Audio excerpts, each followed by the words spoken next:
Good day, I'm Lorraine Mendez and this is your JIS News for Tuesday, December 13.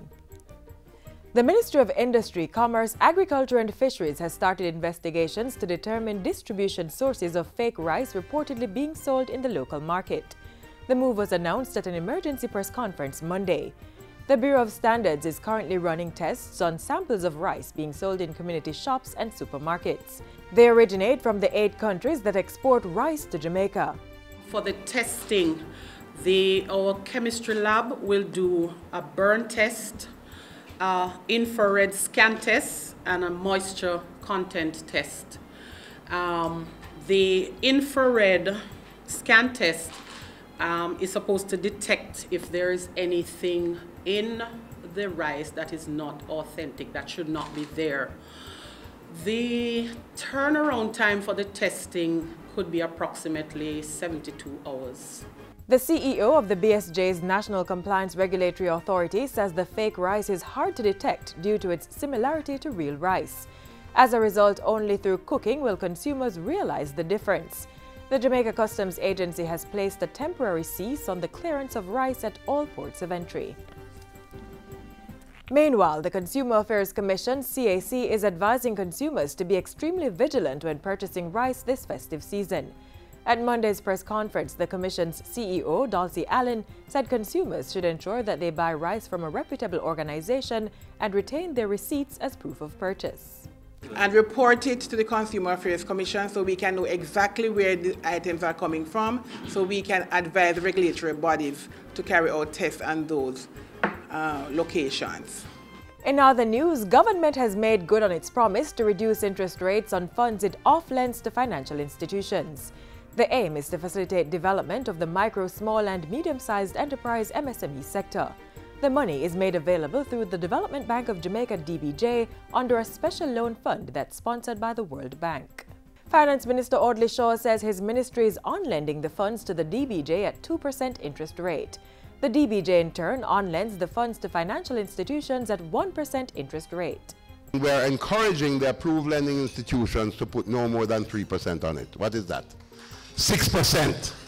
That will be 6% money for that fund, which at present is over $1 billion. The minister is also urging financial institutions to move progressively to lower interest rates in the microfinance sector to facilitate small business development.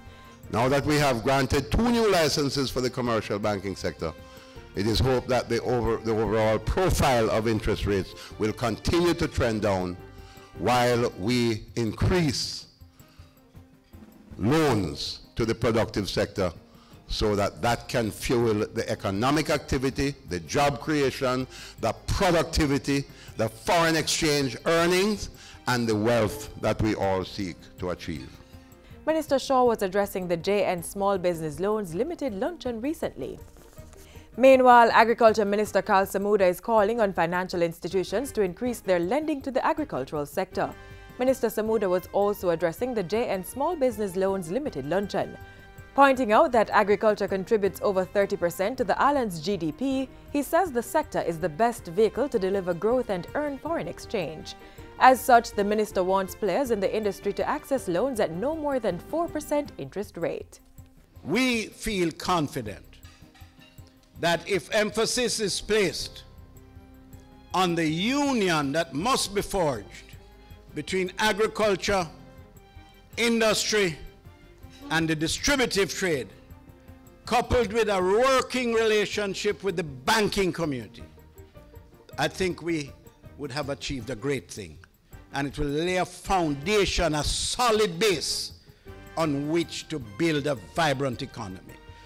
And finally, high school students are the targets of a new healthy lifestyle initiative being spearheaded by the Ministries of Health and Education.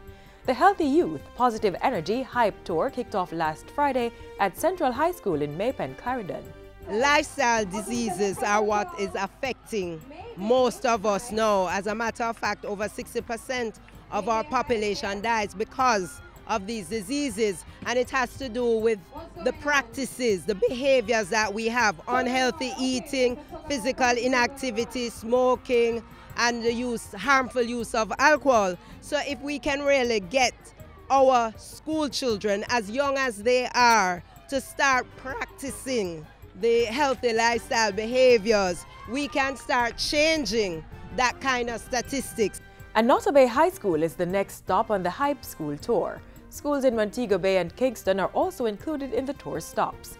As part of the Hype initiative, children are exposed to information on nutrition, physical activity, environmental health, mental health, substance abuse and violence, as well as injury prevention. And that's it for JIS News today. I'm Lorraine Mendez. Thank you for watching.